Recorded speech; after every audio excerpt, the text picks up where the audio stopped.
Production new entry है इस case में, तो मैं ये पूछना चाहूंगा कि बेसिकली सितारा यासीन केस है क्या, और इस पे थोड़े जो फैक्ट्स हैं उसके ऊपर आप रोशनी डालें जी। सितारा यासीन साहिबा से जब मैं पहली दफ़ा रोशनास हुई थी तो वो एक वीडियो थी जिसमें वो रो रही थी और ज़ाहिर है एज़ अ वुमन मुझे वो अट्रैक्ट की, मेरा दिल चाहा मैं देखूँ, तो मुझे अफ़सोस हुआ उस पर। और उसके बाद मैंने उनकी 2-3 आगे की और वीडियोज़ देखी और मुझे अंदाज़ा हुआ कि उनके जो शौहर साहब हैं, उन्होंने अपनी बचपन की मंगेतर से दूसरी शादी कर ली है, जिस पर उनको बहुत तकलीफ़ हुई है, दुःख पहुँचा है।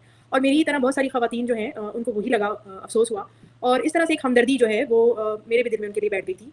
और हम लोग सब उन्हें सपोर्ट किया करते थे, मैं भी सपोर्ट करती थी और मैं बहुत ज़्यादा मुसलसल लगातार तो उनकी वीडियोज़ नहीं देख पाती थी, लेकिन इंसान चलते-फिरते जैसे गाड़ी में बैठा है, देख लिया, तो उनके हालात से आगाही हो गई, आधी वीडियो देख ली, कभी पूरी वीडियो देख ली, इस तरह रहता था। और उसके बाद मैंने उनको उनके लिए कुछ वीडियोज़ भी बनाई, जिसमें मैंने उनको अच्छे मशवरे दिए। और मुझे बाद में अंदाज़ा हुआ कि उनके शौहर पर उससे दबाव भी पड़ा कि भई ये लोग हैं जो सितारा यासीन को सपोर्ट कर रहे हैं। और उनके शौहर क्योंकि यहाँ सऊदी अरबिया में बरसरे रोज़गार भी रहे थे, तो यहाँ पर जो लोग हैं सऊदी अरबिया में वो मुझे जानते हैं और बल्कि ज़्यादातर लोग बहुत मोहब्बत करते हैं।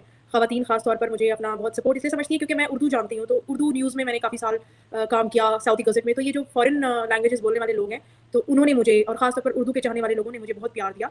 तो उस हवाले से था। तो बाद में क्या हुआ कि मुझे ये मालूम हुआ कि ये यहाँ आ रही हैं सऊदी अरबिया, तो मैंने कहा ठीक है ये सऊदी अरबिया आएँगी, तो यहाँ से जाएँगी तो इंशाल्लाह एक अच्छा बहुत बड़ा प्रोजेक्ट साइन करके जाएँगी, अपने साथ लेकर जाएँगी। ऐसा मैंने सोचा अपनी तरफ से कि एक तोहफ़ा दूँ।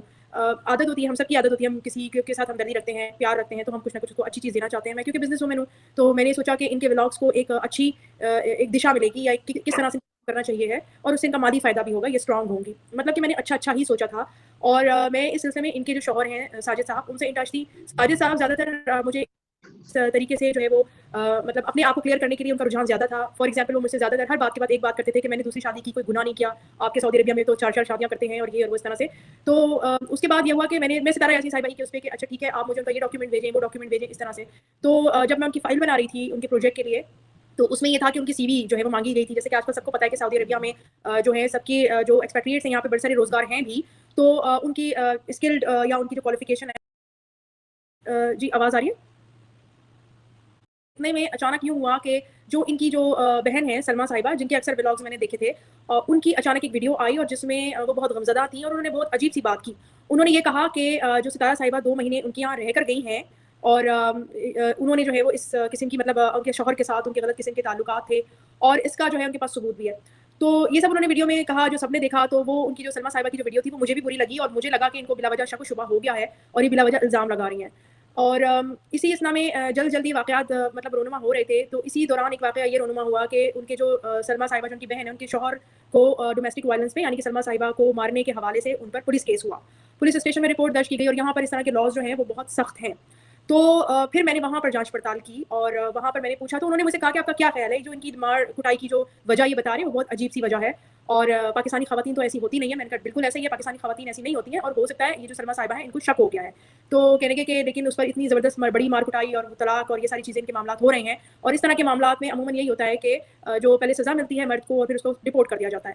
तो उसके बाद उन्होंने अपनी इन्वेस्टिगेशन की और अथॉरिटीज़ की जो इन्वेस्टिगेशन होती है उसमें वो जो भी तरीक़ेकार इस्तेमाल करते हैं, लेकिन उस तरीक़ेकार में जो सबूत और शवाहिद मुझे भी दिखाए गए क्योंकि मैं एक ऑथराइज़्ड सऊदी मीडिया जर्नलिस्ट हूँ और ये बहुत कॉन्फिडेंशियल चीज़ें होती हैं। तो मुझे जो सितारा साहिबा ने जो असगर साहब को मैसेजेस भेजे गए थे, वो इनकी अपनी एक सराइकी ज़बान ये बोलते हैं, उसमें कुछ रोमन इनके मैसेजेस थे, लेकिन जो साफ़ और वाज़ेह चीज़ ये थी उसमें इन्होंने कुछ ऐसी वीडियोज़ वगैरह भी भेजी हुई थी, जिनमें से कुछ वीडियोज़ मंज़र-ए-आम पे आ भी चुकी हैं, लीक हो चुकी हैं, वो भी बहुत मुनासिब नहीं है और लेकिन और भी नामुनासिब वीडियोज़ थी जो उन्होंने अपने बहनोई को भेजी हुई थी और वो बहनोई तो क्या किसी को भी इस तरह की वीडियोज़ नहीं भेजी जा सकती और पहले इस तरह की तस्वीरें और वीडियोज़ तो खिंचवाई नहीं जा सकती। मेरे ख़्याल में अच्छे घराने की ख़वातीन या जो अच्छी इंडस्ट्री से होती हैं वो इस तरह की चीज़ें नहीं खिंचवाती हैं अपने लिए, वो सब उन्होंने भेजी हुई थी और एक बाकायदा एक इस तरह की एक मुसलसल एक चैट थी जिससे अंदाज़ा कुछ बताने की ज़रूरत नहीं थी।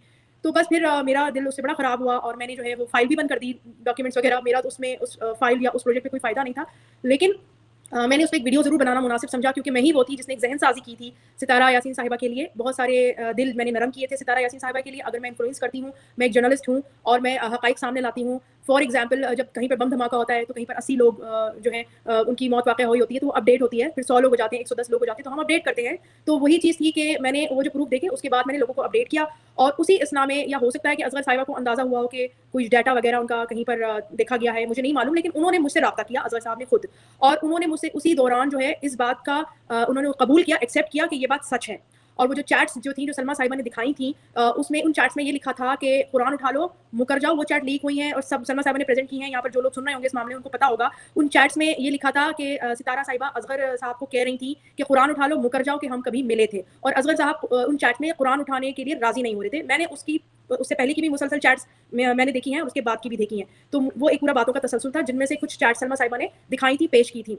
तो असगर साहब ने कहा कि हाँ, वो चैट्स ठीक थी। तो मैंने असगर साहब से कहा कि आप जाइए, अपनी जो आपकी बीवी है उनसे माफ़ी मांगिए, मक्के जाइए, दोबारा से तजदीद वफ़ा करें। और उनको मैंने समझाया और उसके बाद उन्होंने मुझसे कहा भी कि जी हाँ, मैं अपने ताल्लुकात अपनी बीवी से बेहतर करूँगा। और उसके बाद 1 हफ़्ता गुजर गया। इस दौरान जो मुझे पता चला वो ये था कि असगर साहब और सलमा साहिबा की लगातार लड़ाइयाँ होती जा रही थी। इसकी वजह ये थी कि सितारा साहिबा असगर साहब से लिंक थी, कनेक्टेड थी, और वो सलमा और असगर साहब का पैचअप होने नहीं दे रही थी। और सलमा साहिबा प्रेग्नेंट थी। मुझे लगा कि उनकी जान भी खतरे में है, क्योंकि कुछ इस तरह का वाक़या था कि वो छुरी लेकर दौड़े थे इससे पहले भी। और जिस तरह से जो मुझे पता चला था कि जो दोबारा तरीक़ाकार था असगर साहब की और उनकी आपस में गरमा-गर्मी का, तो मुझे लगा कि फिर मुझे सामने आके सलमा साहिबा की सपोर्ट जो है वो उसका इज़हार करना चाहिए, ताकि वो सेफ़ हो जाएँ। क्योंकि यहाँ पर ख़वातीन हैं बहुत सारी जो अपने मोबाइल में मेरा नाम रखती हैं, अपने शौहरों को सिर्फ़ कहने के लिए कि देखो हमारे पास समीर अज़ीज़ का नंबर है, कुछ किया तो हम उसको फ़ोन करेंगे। और मैं अपने लिए एहसास ही लेती हूँ कि एक 999 होती है, पुलिस को बुलाया जाता है, तो एक शायद मेरा नंबर दिखाया जाता है।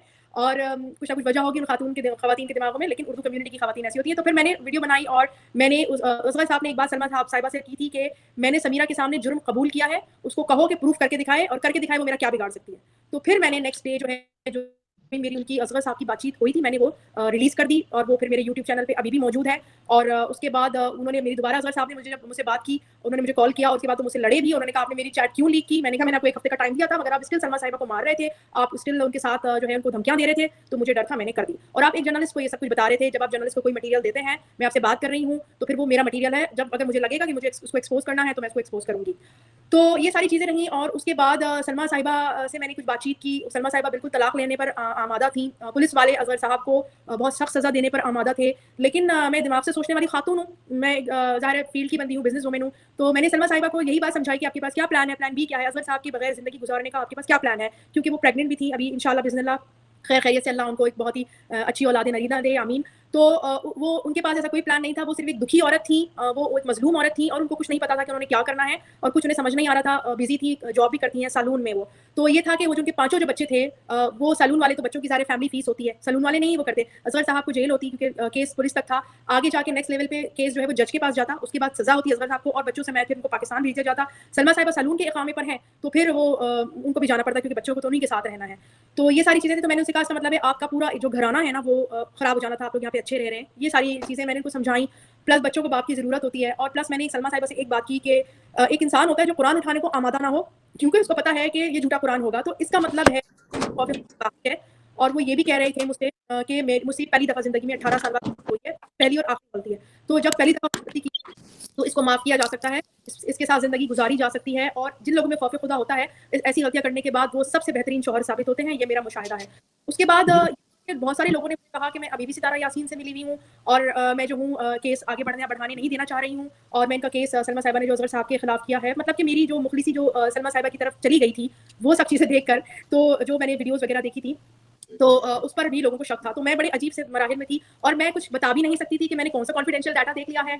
मैं मतलब ये भी नहीं कह सकती थी असगर साहब को कि मैं यहाँ पर केस नहीं करवाने देना चाहती, क्योंकि सलमा को आपकी ज़रूरत है, तो असगर साहब उस वक़्त और शेर बन जाते, और असगर साहब फिर सलमा पर सख्तियाँ करते, क्योंकि सितारा उनके साथ रोज़ाना के लिहाज से थी, मौजूद थी। और इनका व्हाट्सएप ग्रुप भी था, जो कि अब असगर साहब ने सब कुछ खुद ही बताया है लाइव्स में आकर, कि बाकायदा एक ग्रुप था जिसमें सलमा साहिबा के खिलाफ बाकायदा प्लानिंग होती थी, और असगर साहब, सितारा और बहुत सारी इनकी जो सपोर्टर्स हैं उनसे मिले हुए होते थे। सितारा साहिबा का मसला ये था कि उनके पास फॉलोअर्स बहुत ज़्यादा थे, तो जो लोग हैं उनको सब्सक्राइबर्स चाहिए होते हैं, तो सब्सक्राइबर्स के जो भूखे लोग हैं वो उनके साथ चिमटे हुए थे, क्योंकि उनका जो हैशटैग है वो काम करता था। जो लोग सलमा साहिबा की तरफ हुए वो लोग थे जो मुखलिस थे, जिनको सब्सक्राइबर्स वगैरह से ज़्यादा अपना दीन ईमान ज़्यादा मतलब ज़्यादा पक्का है। मेरे साथ क्या था कि सबसे पहले तो मैं भी अपनी जर्नलिज्म में आई हूँ, तो हलफ उठा के बताया जाता। मैं आपसे यही नेक्स्ट सवाल करने वाला था कि आप पहले अपना सितारा यासीन को सपोर्ट कर रही थी, और वो आपने बताया भी, और फिर आपने सलमा यासीन को क्यों सपोर्ट करना शुरू किया। और साथ ही मैं आपको मालूम, मैंने आपको कट किया, मैं इंट्रोडक्शन करवा दूं, डॉक्टर शुजात अली हैं, करंट रिव्यू जो सितारा यासीन है, नासिर भाई पर्सनली इनको जाके मिल चुके हैं, इनके साथ लाइव्स कर चुके हैं। इनको जब इनके हवाले से मसला हुआ था, तो सबसे ज्यादा नासिर भाई ने इन मोहतरमा की सपोर्ट की थी, जो कि सबको पता है। अच्छा, मैं चूंकि हम लोग अपनी दूसरी बच्ची बच्चियों के केस के हवाले से इन्वॉल्व हैं, दुआ ज़ारा के हवाले से समीरा हम लोग उस पे काम कर रहे थे और बाकी जो मूवियाँ बची हैं उस हवाले से तो हमने ज़्यादा मुझे भी कहा काफ़ी लोगों ने कि आप इस पे बात करें, बल्कि मैं आपको बताता चलूँ कि मुझे काफ़ी लोगों ने कहा कि ये जो नासिर अमीन आपके साथ आपकी टीम का एक इंटीग्रल पार्ट है, ये जो है ना जी, ये इस वक़्त सितारा यासीन को ये कह रहे हैं, वो कह रहे हैं, फलाँ कह रहे हैं। तो यहाँ पे मैं जो मुझे अंडरस्टैंडिंग हुई है मैं वो बताता चलूँ कि देखें जो बात होती है वही होती है कि कौन-सी बात सही रास्ते पे है। ये देखें ये एक आपके जो क्या उसे कहना चाहिए कि ऑनेस्ट होने की उम्मीद जो है ना रास्ता है, ये आपके सही रास्ते पे चलने की का एक जो है ना वो एक वालेकुम। नहीं ब्रदर, मेरा वैसे एक्चुअली इतना खास कोई सवाल नहीं है। मेरी और समीरा सिस्टर की बात होती रहती है इस पूरे मुद्दे पे। मैं बस चाहती हूँ कि आप थोड़ा-सा ये जो लोग गालम गलौच और थ्रेट्स दे रहे हैं, उनके बारे में लोगों के बहुत सारे सवाल हैं और इनकी क्या सज़ा होगी जब कानून हरकत में आएगा और इन पे एफआईआर काटने का क्या तरीका है? क्योंकि बहुत सारे बाहर के लोग मुझसे जुड़े हुए हैं, जो कि मुझसे हर बार ये क्वेश्चन करते हैं कि हम यहाँ पे अपने मुल्कों में ही बैठ के एफआईआर दर्ज करवाना चाहते हैं। स्पेशली जो पार्टी हमारे मुखालिफ है, उनके जो मर्द और ख़वातीन हज़रात हैं, उनके ऊपर एफआईआर दर्ज करवाना चाहते हैं ताकि वो इस मुल्क से जो भागने के लिए एक रास्ता ढूँढ रहे हैं ना, वो उसमें कामयाब ना हो सकें। तो बस मेरा उस मुतल्लिक एक सवाल है कि आप अगर एक्सप्लेन कर सकें ओवरसीज़ पाकिस्तानियों के लिए। बिल्कुल, यूट्यूब के बारे में बहुत सारे वुकला को और जजेस को आइडिया नहीं है। जी। देखें, ये जो सोशल मीडिया ग्रुप का बंदा होता है वही ऑब्जर्व कर सकता है कि किस हद तक यहाँ पे ये वल्गैरिटी फैली हुई है। और आप इस बात का अंदाजा करें कि जब ये चीजें हम जजेस के सामने रखते हैं, अब ये समीरा जी साहिबा के हवाले से मैंने जब एक वीडियो अपने कोलीग सीनियर कोलीग हैं जो काफी देर से पेमरा के साथ या पीटीए के साथ लॉ मेकिंग के हवाले से काम कर रहे हैं, तो जब मैंने उनके सामने वीडियो रखी और मैंने उनसे कहा भी कि आप इस हवाले में कुछ जो कवानीन है या कुछ डिसीजन है कोर्ट के वो मुझे दें और गाइड करें, तो वो जब उन्होंने वीडियो देखी तो वो हंसना शुरू हो गए और उनका अजीब अजीब मुझे कहते हैं कि यार मुझे अफसोस भी हो रहा है और हंसी भी आ रही है कि ये किस तरह का इंसान है और ये किस तरह से ये बात कर रहा है यूट्यूब के ऊपर।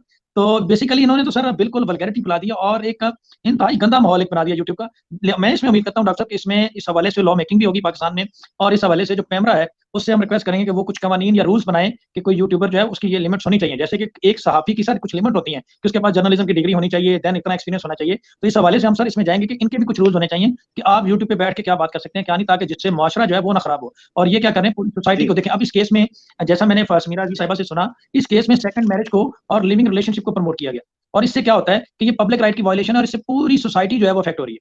और आप देखें कि ये केस पे अभी हमने लाइव सेशन 1 घंटा हुआ स्टार्ट किए हुए और 800 लोग हमें देख रहे हैं, तो आप अंदाजा करें कि किस हद तक माशरे को इन लोगों ने खराब किया होगा।